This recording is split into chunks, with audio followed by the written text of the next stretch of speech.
Mbote na bino bozolanda biso partout dans le monde, bandeko balandi, ba fidèles téléspectateurs, il y a émission Kindoki politique, ba internautes bozolanda biso na nzela, il y a YouTube topé bandeko balanda biso na nzela, ba chaîne na biso na fil province à Kinshasa, topé si bino mbote pe to tondi bino botondi na et ndenge bopé sa biso toujours confiance, pe fidélité bozala ngo envers biso, en tout cas tozala na pour ça la bino mosala ndenge bolinga que mosala sale ma ko informer bino pe suko kene mozindo parce que on a émission Kindoki politique tu explique l'actualité contrat na biso na bino ezalaka contrat information pe explication to kota vraiment na mozindo pona koyeba nini salemaki pourquoi salemaki nini fallait salema na isika nango nini nano salemite pourquoi nano salemite pour que nyonso ezala malamu pona mboka na biso e zala mboka moko o ezali kotomba manankita na yango pe que totikela bana na biso mboka o ezali déjà malamu pour bazala fier ya kozala kobenga ma congolais to ba congolais. Alors pour l'émission Kindoki politique ya lelo to lambeli bino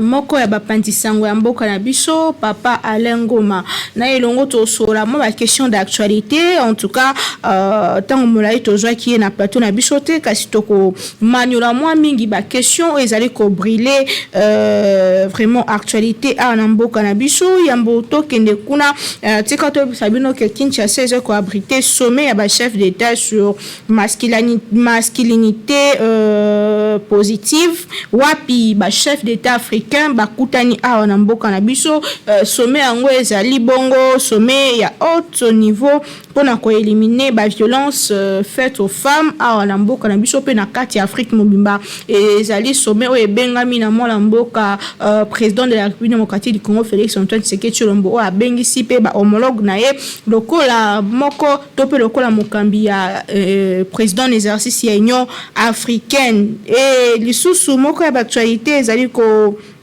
tanga mamoko na lelo Congo hold up pour na IGF Gilles Alengete atalisi que pouvoir ya Tshisekedi kokwa na ba scandale te avant to après bango bazali ko tambola malamu état de droit et ezali en marche ndenge a publié qui communiqué moko mokolo ya lobby eleki. Alors na mona mboka Alain Ngoma na eto sur la question d'actualité mona mboka mbote na yo mbote mama Naomi mbote na ba nyonso bazuli bakuya olanda biso na nzela ya Kindoki politique na KNB merci mingi na invitation na yo. C'est vrai que ça limiko le belé na monanité vraiment pour na raison mon personnel. Je pense que dorénavant tango bozana besoin na ngai na olenga. Merci beaucoup. Ozangi biso mingi tozangi yo mingi pe koloba ko ba landi ya Kindoki politique bazana posa ba analyse no pointu et ça la malamu mingi ni chaud ni froid mais quand même ozana katika tozolo ba bosolo ndenge ezali rencontre entre cardinal P ba chef ya ba institution mboka na biso to mona premier ministre to moni président assemblée nationale président ya sénat P moko ya ba conseiller chef de l'état ba kenaki okutana na cardinal Mbongo wana tango tozoye ba que moi ba ndungu ezalaki na kati entre église na l'état banda aussi mbate to ko loba que ezali pas moko vers sorti ya problème ou ezalaki supposé problème ou ezalaki entre église na l'état. Non, on a obengango pas vers la sortie parce que j'ai naebisaki bateau oyo baba nayi ko indexer église catholique ko cham église catholique musapi que c'était une erreur. Le président de la République a zongi kana makolo ya tata nayi comment so Félix Etienne Tshisekedi a sala, je parle du Sphinx Etienne Tshisekedi, il a été accompagné par les catholiques. Le président de la République a koki ko tambola libanda ya makolo ya tata nayi. Il a prouvé à la face du monde que Église catholique est accompagnée par na 92 na marche à chrétien il est César. Aujourd'hui Kabila doit partir, il est parti accompagné par l'église. L'église a toujours été na ngambu ya peuple et le président de la République l'a compris. Yango moni na kobima na bango tata cardinal malin qu'il était a présenté batu nyonso bazalaki naye a présenté président ya Sénat a présenté Premier ministre a présenté président de l'Assemblée nationale et à lobby oyo conseiller ya Mukonza Mboka. Donc le président de la République est représenté. moi, ce qui m'a écœuré, je ne dis pas que oh écœuré ngai, mais place na pesi église na longonia, c'est parce qu'ils ont balaki si force. Tangu bango bazalaki ko senga bakutana na mokonzi ya mboka. Mutu apesaki bango chance wana te. Mais aujourd'hui, ce sont les institutions qui se déplacent pour n'avoir que le monde. Cardinal. Donc je me dis quelque part, église est en la force d'une part, et d'une seconde part, mokonzi ya mboka à reconnaître accompagnement et église depuis babana lutte il y a 37 ans, tina mukola lelo. Donc il ne peut pas cracher sur la nourriture au yemoko lambi. Vraiment, tant que ton moni est institution et pas à Cardinal Ambong, alors que tu as vu bien que l'Église catholique positionne sur actuel président et Sénat, actuel président il y a Séni, aux autres cas ça cause un impact sur déjà dernier cas dimanche aussi à côté de Moussala. Quand on l'a dernier cas dimanche, je me dis, bon, je ne sais pas, on est un agenda caché, peut-être à Moukonzamboka, mais moi je me dis du fait que Bakutani, le cardinal Nasukanaya lobby, na français, nous devons repartir sur de nouvelles bases. Nouvelles bases, on est aux années, peut-être na lisolo, parce que le consensus, ils peuvent revenir autour d'une table parler. Ceux qui te reviennent yokana, qui batika kadima, mais il faut revoir, parce que logique ya kaka, ya kadima te. Logique ya kaka yeti. Na élection en 2023, il y a la loi électorale aussi qu'il faut revoir. Mais il y a aussi la loi électorale que nous devons revoir. Il y a 3 postes. Il y a opposition, tout ça, ce sont des problèmes qu'il faut traiter pour que, après publication de l'élection en 2023, qu'il n'y ait plus contestation au moment où la police, le général Sylvain Okasson, parce que la logique c'est quoi? Que nous ayons des élections libres, transparentes et apaisées. Parce que si le cycle électoral n'y a pas de Namboka 2006, contestation est là. On a publié Kabila. 2011, B52, vieux Etienne Moutazo, on va publier Kabila. 2018, vérité des urnes. Alors, est-ce que nous devons continuer dans cette logique-là? Moi, je dis non. S'il faut trouver un consensus pour que en 2023, l'élection passée est arrivée, mettons-nous autour d'une table, ce n'est pas un problème. Les gens qui sont dans la logique, il y a des catholiques qui sont dans la logique. Non, logique est nini. Mosali, le berger doit veiller dans les troupeaux. Ce qui nous dirige aujourd'hui, c'est une frange ya bateau. Lorsque nous avons la population estimée à 80 millions de dirigeants, comme même pas 500 000. Nous n'avons même pas 150 000 dirigeants. Non. Le reste, c'est la population. Est-ce que nous devons continuer la logique où on a que, oui, papa, le baki, le peuple d'abord. Mais aujourd'hui, est-ce que nous vivons ce que cette phrase-là représente? Je dis non. Alors, Bakambi, Yamangomba, il y a catholique, la Senko, na SSC. Malin qu'ils étaient, nous le voyons, Tokokota na logique, parce que s'il y a contestation demain, Bisope Tola Tabosoto. Tout que na terrain, tout trouver terrain d'entente pour que demain, ceux qui m'ont embêté, ils sont beaucoup. Et puis tout continue. Terrain d'entente, soit un dialogue. Non, dialogue, oui. Parce que tu es un peu africain. Palabre aussi la raté. Si la raté. Palabre aussi la raté. Vous voulez que nous puissions arrêter Yago Solo, là, ceux qui battent au Yokanate boîte. Attends que tu bateau va divorcer, le juge va aller parler en famille. Et ça, c'est un problème d'État. Quand on trouve que ça ne va pas, mettons-nous autour d'une table. Dans le cas de entériné dans l'Assemblée nationale, par le bureau, tout le monde qui va député à l'Union sacrée, que c'est la festoyer dans le hémicycle. C'est un message. En communication, on dit même le non-verbal a une signification, a un sens. Donc, Tout est communication. Voilà.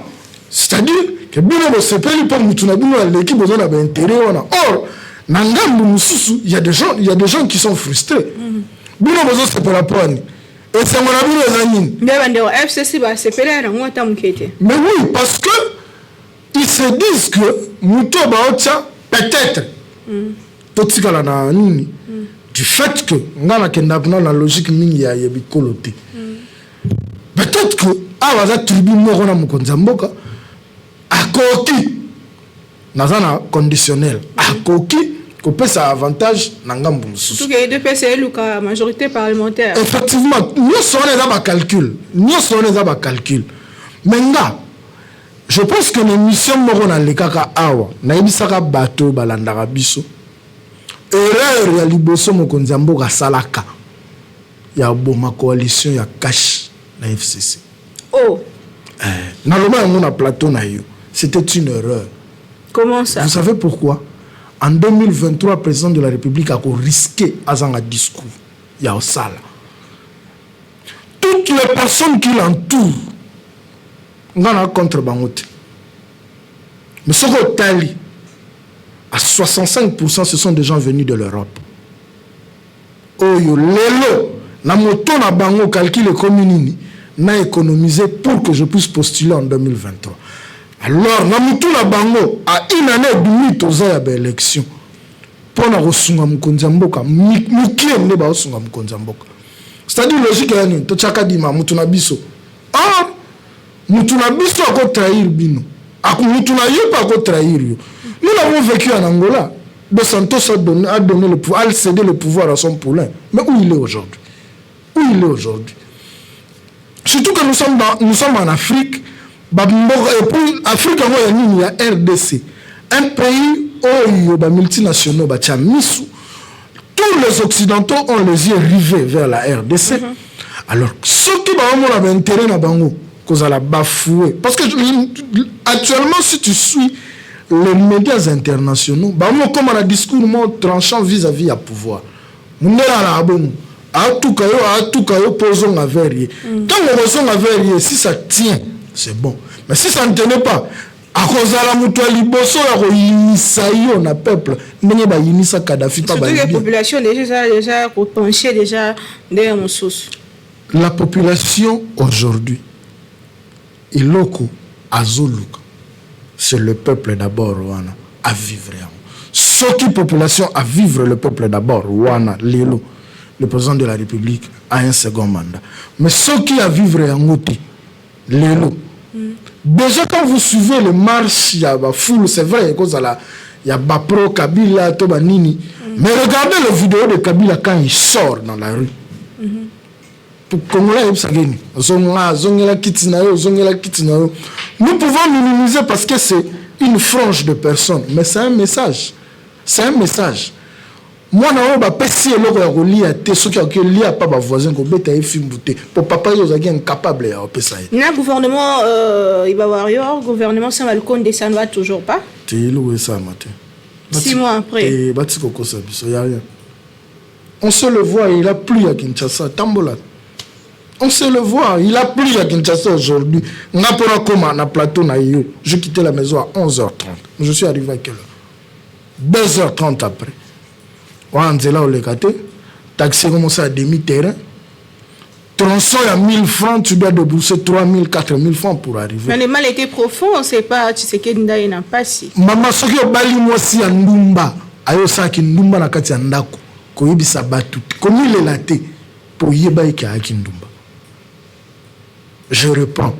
Quand tu épouses une pute, kayo sa la Ndumba na kati ya ndako, comme il est laté pour yeba ki a ki Ndumba. L'UDPS a cherché le pouvoir. Bazoua yango. Bazongi sa biso na logique il y a 18 ans. Basala est fort. Et on dirait moi non na premier semestre à 4 années. Mais papa yebisi faut les classe. Qu'on a premier semestre ça soit 38. Aïe sa papa ni on a eu 38 na ça na forte non. Prouvez-nous le contraire. Parce que quand on était à l'opposition, moi qui vous parle nga tambola na bima ba marche peut-être pas tout ça les gars na ba TV ba kena marche nga na kena ba marche moi je participais dans la marche. Marche le 19, vieux failli la joie gaz dans mon tout. On était avec l'ex-ministre et l'ancien combattant Sylvain Moutoum. Dans l'enseignement, qui m'a tiré qui me pointe, place dans le interview. Ligne rouge, il y a le 30 décembre. Les jeunes résistants à la paroisse à Saint-Pidis, Nazala.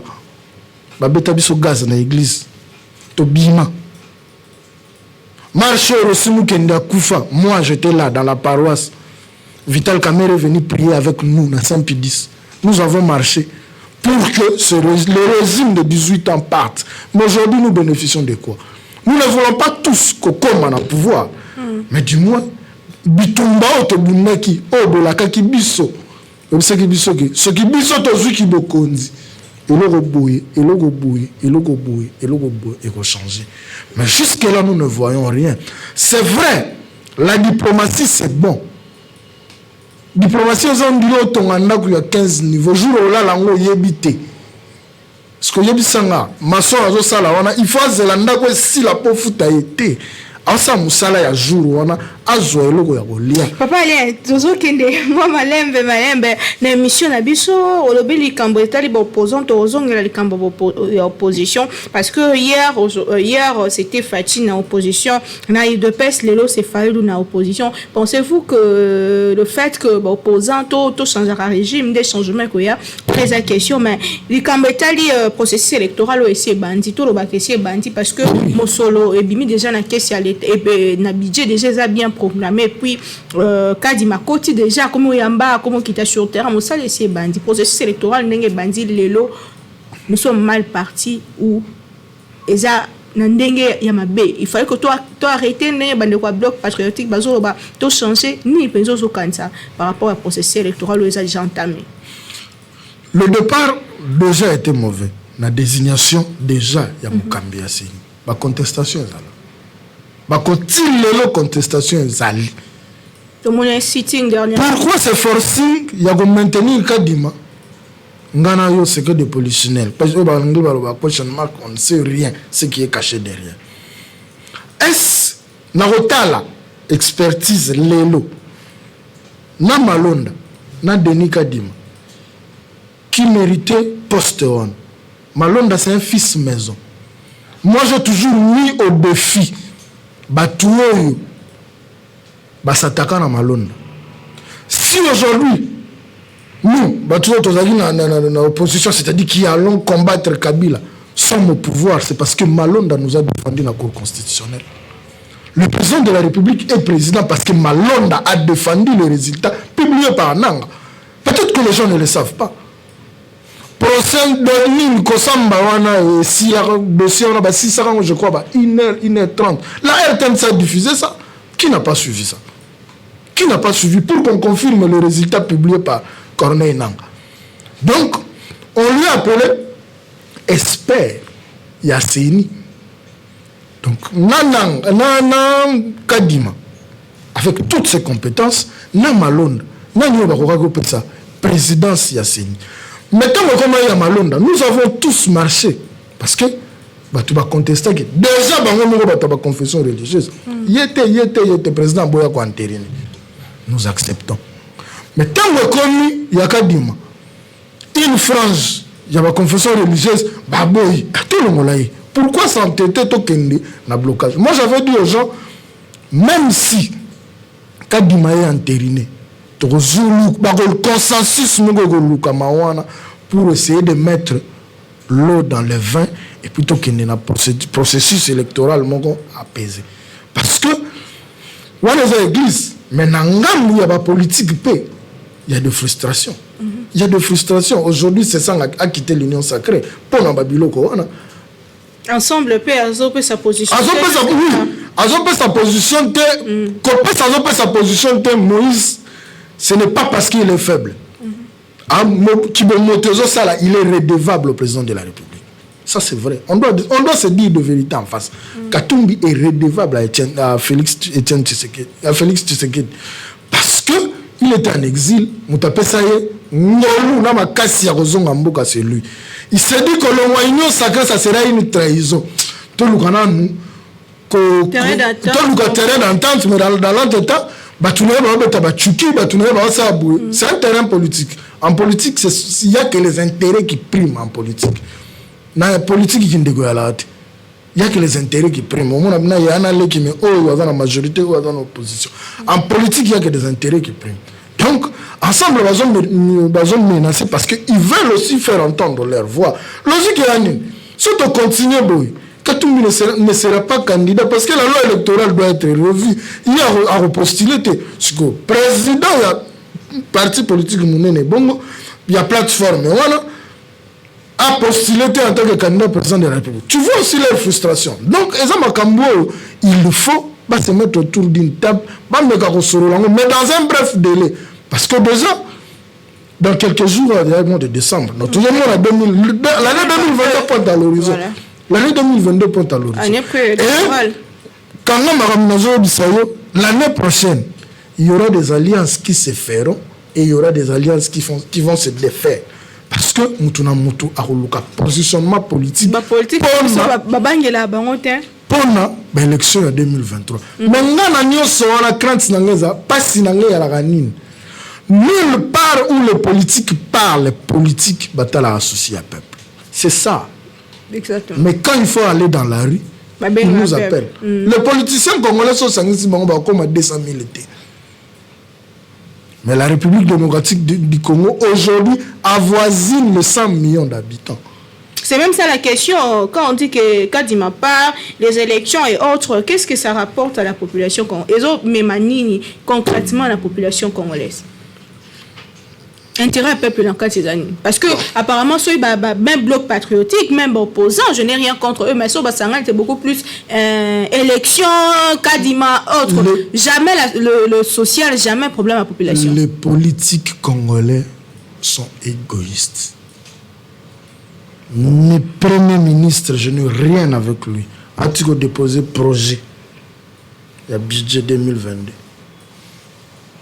Mon pourcentage de l'institution, ça avoisine les 40% pour le fonctionnement de la banque. Les 60% on a beau putain. Vous vous rendez compte? Donc, c'est plus leurs intérêts. Le jour où le peuple congolais comprendra. C'est vrai, il y a des politiciens avertis qui voient loin. Il y a des politiciens qui ont de la bonne foi. Mais du fait que maintenant, Karkamoko, et ce sont les mêmes personnes qui reviennent.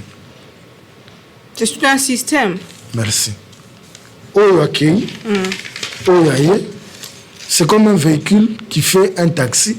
Vous changez le chauffeur, mais les mêmes pannes reviennent. Ça a un problème embrayage ici, qui est garage. Il y a un problème, il y a levier dans la vitesse quand on a passé et il y a des garages. Mais dans tout ce qui est en partie, c'est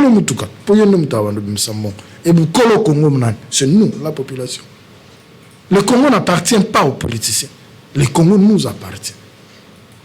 Le Congo nous appartient. Le Congo n'appartient pas aux politiciens. Il y a moi, je me dis, les jeunes qui sont dans des partis politiques, les lots, il faut voir comment on a vision. Parce que 10 ans après, ceux qui ont changé de vision, les jeunes dans ma parti politique, nous allons amener le même système. Le même problème aussi. 20 ans après. Un député m'a dit une fois, Alain, on dit comment ils n'ont pas si peu bon. On a tout dit, honorable. Na yope abi oui. On dit Congo peu bon. On dit bano babo tamalelo. Faut pas isoler bango. Qu'il revienne au Congo un siècle après. Ndé koki ko bon. Parce que ce que tiki bango kana biso bato sito beba. Bana ona ba beba. Et le Congo restera.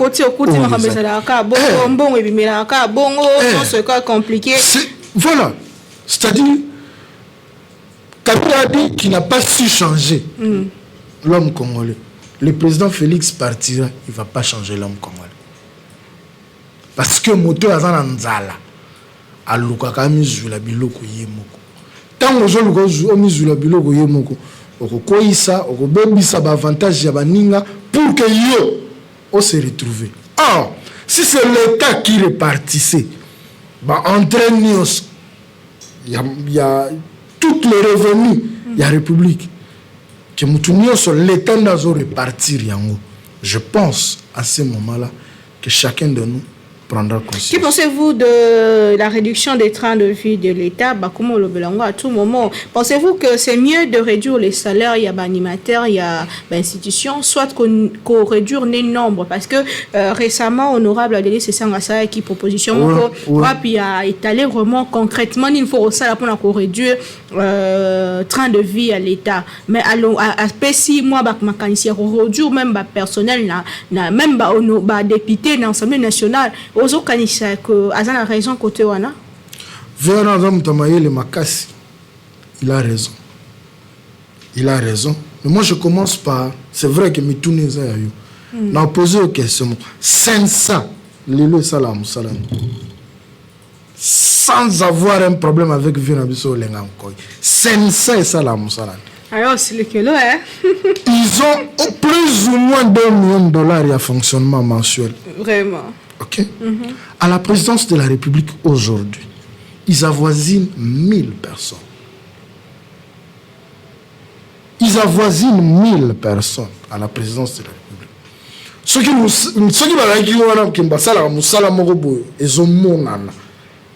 on pouvait applaudir. Mais ils sont là. Pour la télévision, Jimmy Weston. Parfait des parfums. Si on réduisait. Non. Le député, moi je trouve 500 c'est vrai. Mais en tout cas, avec la population que nous avons aujourd'hui, qui avoisine les 100 millions, avoir 500 représentants, je trouve, c'est normal. Okay. Mais autour d'une personne, avoir 1018 personnes, c'est là le problème. Autour d'une personne. Réduire le personnel, réduire le Kabila en avait combien? Kabila a combien? 500. Mais nous l'avons traité de tous les mots. À comment on a 500? Nous l'avons traité de tous les mots. Nous avons dit ça Batou. Kabila a échoué. Oui. Tolinga qui était pour social. Il n'était pas un bon élève. Mais moi, nous avons ajouté dans la classe. Azu 49, Azu 50, mais on va courir nous pas avoir 7 sur 10. Aujourd'hui, nous parlons d'élection, oui. Si on parle d'élection aujourd'hui en République démocratique du Congo, c'est Kabila. On peut dire qu'en 2018, il a déposé pour la pression. Mais ceux qui ont ça, l'élection, les lots, nous serons 5 ans après, il faudra qu'il y ait élection. C'est Kabila. 3 cycles électoraux. Voilà, c'est Kabila. Moi, aujourd'hui, je peux me décider à 5h, en tout cas, à 10h30, 11h, je suis à Matadi. Si on a un taxi à 5h, 10h30, 11h, je suis à Matadi. Na salipe cop na 15h, na longo 20h, je suis à Ken. C'est Kabila, non? C'est Kabila. Mais dis-moi, tout son pouvoir en République démocratique du Congo, tout le temps qu'il a dirigé la République démocratique du Congo, ce qu'il faut au côté, c'est 30%. Donc, ajouter. Ok.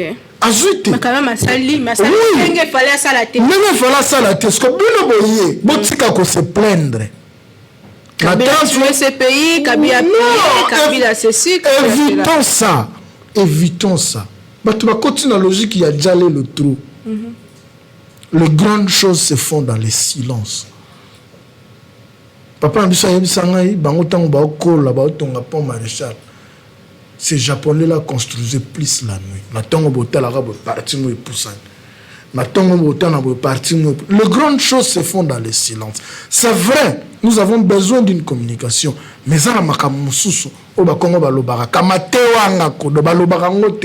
voyage, je suis à chef de l'État, c'est important de publier. Mais déjà, le voyage du chef de l'État, oui, sur le plan diplomatique, oui. Mais c'est une bisoto bénéficiaire. COP26, oui, tu nous donnes 500 millions. Mais l'Afrique du Sud est dans les 5-6 millions. Or, biso, na réserve, il y a faune, la flore. Après, Amazonie, c'est nous. L'Afrique du Sud a besoin de. Or, l'Afrique du Sud, c'est un pays pollueur. L'Afrique du Sud, c'est un pays pollueur. Mais tout ce nous, on nous promet 500 millions d'euros. L'Afrique du Sud a besoin 5 à 6 milliards. Oui, les gens vont se taper la poitrine. Oui, une période, il y a Fatih Béton, 500 millions, il y a qui. Oui, c'est bien bon, 500 millions, il y a qui. Mais à niveau haut, il ne faut pas passer la biso. Est-ce que Yango va passer la biso? Toko ba émission na biso mwana mboka Alengo Matoza na on a plateau na biso to lobili kambetali président honoraire Joseph Kabila Kabange oyo sala ki pe na tangu na ye aleki ba o pe bazoya bazo continuer ko sala kasi enquête moko za ki publié aux amopandisa ngomona ki yango Congo Aldop wapi ba pesi ba révélation ko talisa mbongo ibama mbongo ekendaka mbongo zongaka makambo ya ndenge na ndenge lolenge kani yo tanga ki yango lecture ni nos anango sur enquête ouais. Et là il bosse tambola nga na mutu intox ndenge biso ba congolais to kanisela ka Kabila yibela mboka mbongo ya mboka 138 millions za fola donc c'est intox 138 millions za fola ndenge to réseau to boulelaka. Et le moment chaque jour na ba télé, le moment chaque jour. Que Kabila piller ce pays, Kabila piller ce pays. Non, pas sur exemple. 138 millions, ok? Divisé par 57 millions. Bon, il y a 7 moutons. C'était 57 ou 47 millions. 57 millions. Il y a Jamal. Sur le division, ça va nous donner 2, quelque chose. Donc, mon Kabila yibi. Na délai, on a bango basali enquête na bango. Et ça, la biso, 2 fois, va sauter mouton. C'est là tout le temps, va sauter mouton, tu vas en avoir kin. La lumumba, on a 2. Non, 3. Des bonhommes, 3. Oui, 24, tu vas en moko. La boulevard. Donc, mon Kabila Yibi, na période, ce qui y a 8 ans, on a bango bakale. Ils ont même biso kara. Na net, mon, il y a ça, la 10 sautes de mouton. 10, il y a pamba. Réfléchissons en termes, par rapport, il y a détournement, il y a balobela, tout le monde il y a 100 jours. C'est de l'intox. En fait, l'homme blanc, c'est toujours comme ça. L'homme blanc nous a fait voir que Saddam Hussein avait des armes nucléaires. Or, le problème, c'était la personne de Saddam qui dérangeait. Soukanango va dire Mikaya Koufa. Soukanango, on dirait flacon Monoboy. Ça peut détruire le monde. Mais une personne avait perdu la vie.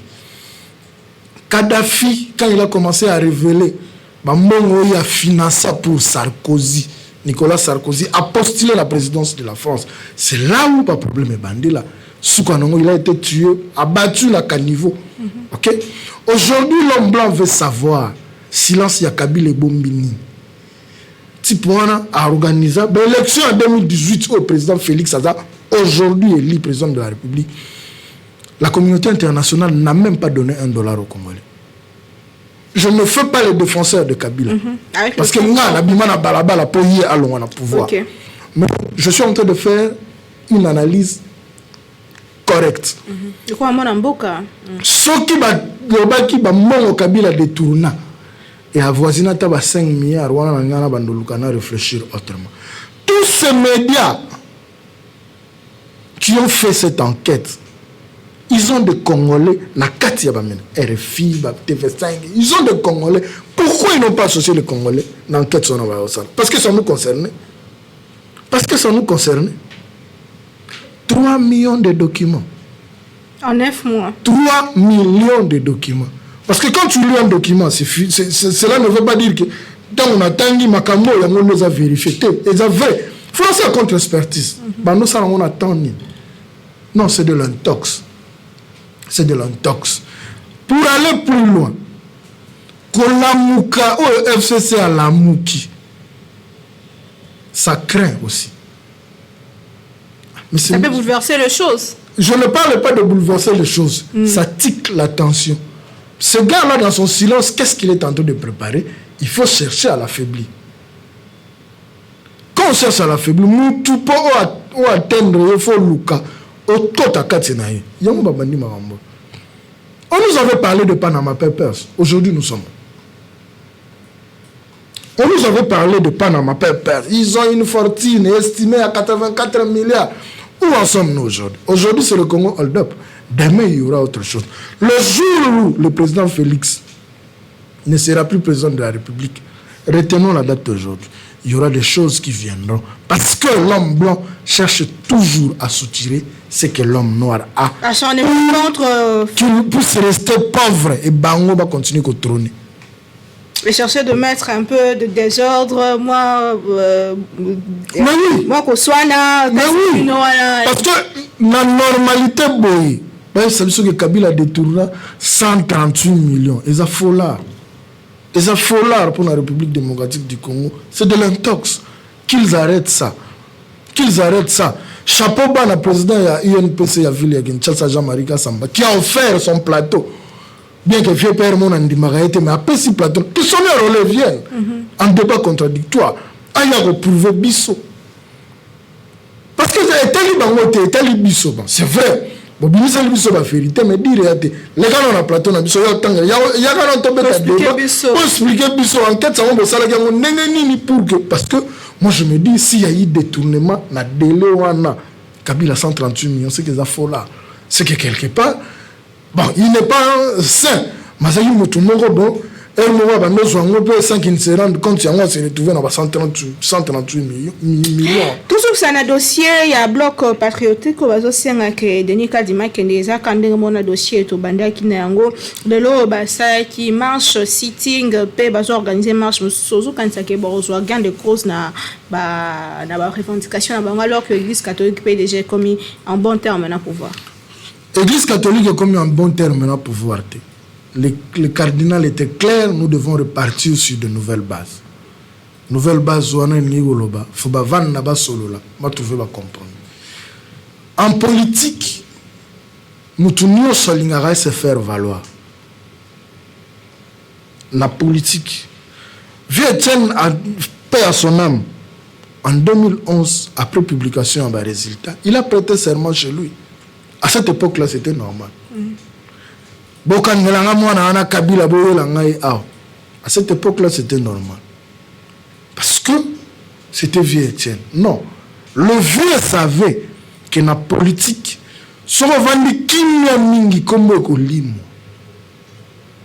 le vieux est resté. Il est resté. La grandeur, on a ti à côté de sa mabelle. La grandeur. Ti à côté de sa mabelle. Il est resté un grand politicien. Et Batou, na bon, bloc patriotique, c'est vrai. Et Belé, FCC, mais du moins ils ont travaillé. Ils sont passés par l'IDPS. Ils sont passés par l'IDPS. Place les gens qui ont basculé du FCC, na union sacrée,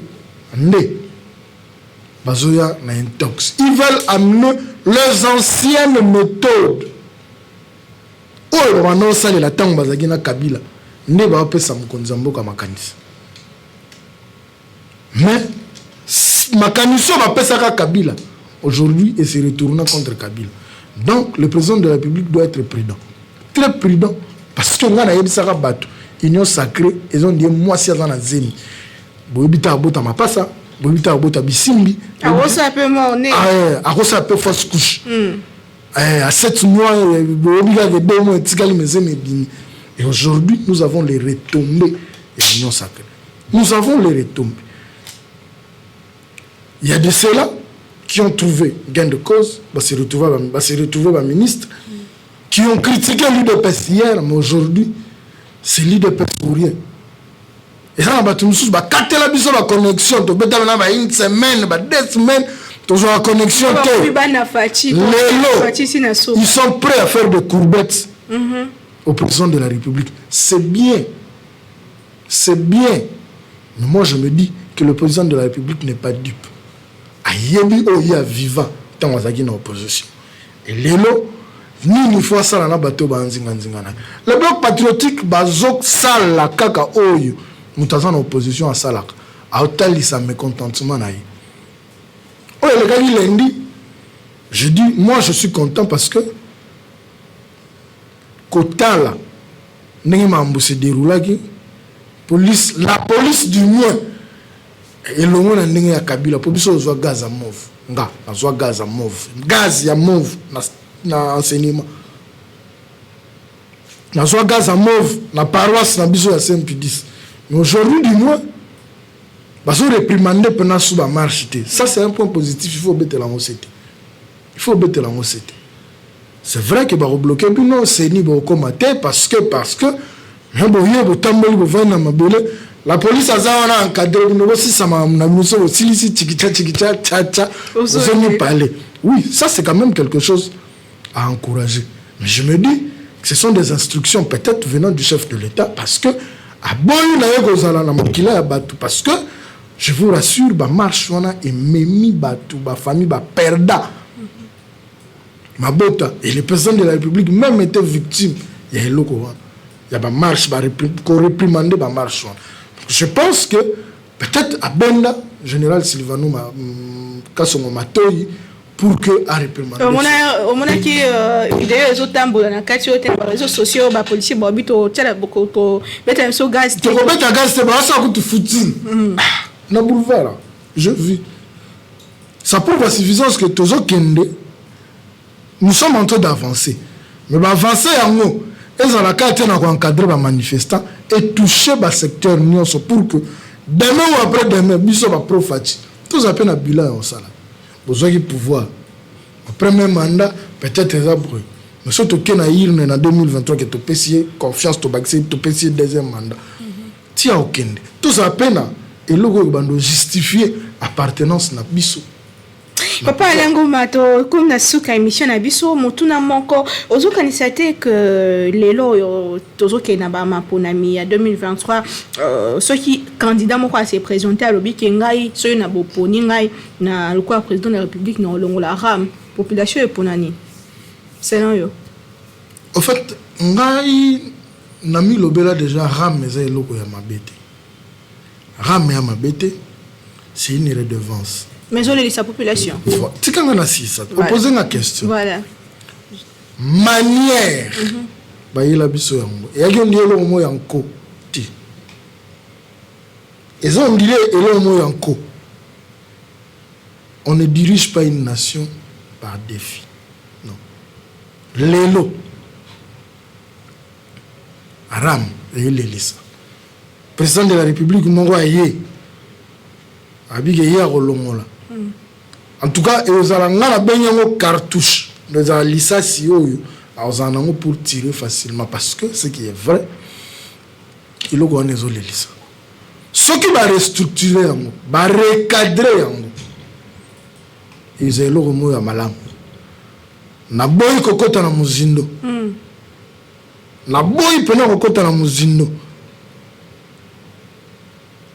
Moi na tika andako baboti mbindote na kota na muzindote mais ah oui je comprends moi na atika andako ya baboti mbindote tango obima na ndako ya baboti c'est rassuré ko tiki bango kimia poyo kende ofutela ofanda kimia. OK, mais il est temps que le ministre ya Petentik à revoir Mambo Yaram parce que ça risque de peser l'élection il y a 2023 na électorat na yemoko na électorat il y a président de la République. Les adversaires politiques peuvent parce que nous se servir non déjà l'état moyini l'état moyibi vous comprenez mutuo aussi de notre la biso 1 sur 6 2 sur 6 à combien à 6 sur 6 c'est-à-dire à apurer ma monaie mais quand il va recharger vous le bouffez le crédit. Place économique moyibi yangwana. Économique moyibi. Économique moyibi. Aujourd'hui, une société, on ne dira pas que dans la société à télécom où ils en ont moins de 20 millions d'abonnés. C'est 20 millions en plus. Mais ce qui est totalement exposé à ministre l'Assemblée, ça là pour analyse bien, vous allez comprendre que il y a des failles dans la gestion arabe. Il n'est pas encore trop tard. Il est temps que Babo ça pour que méthode de Bajurela Giram et Zala blocage des points électoraux. Alors qu'il même l'a dit que c'est pas lui qui gère, c'est l'RTPC. L'RTPC dépend de quel ministère? L'RPTC dépend de quel ministère? L'RPTC dépend. Il y a peut-être un tic. Bah dépendant d'un ministère ni.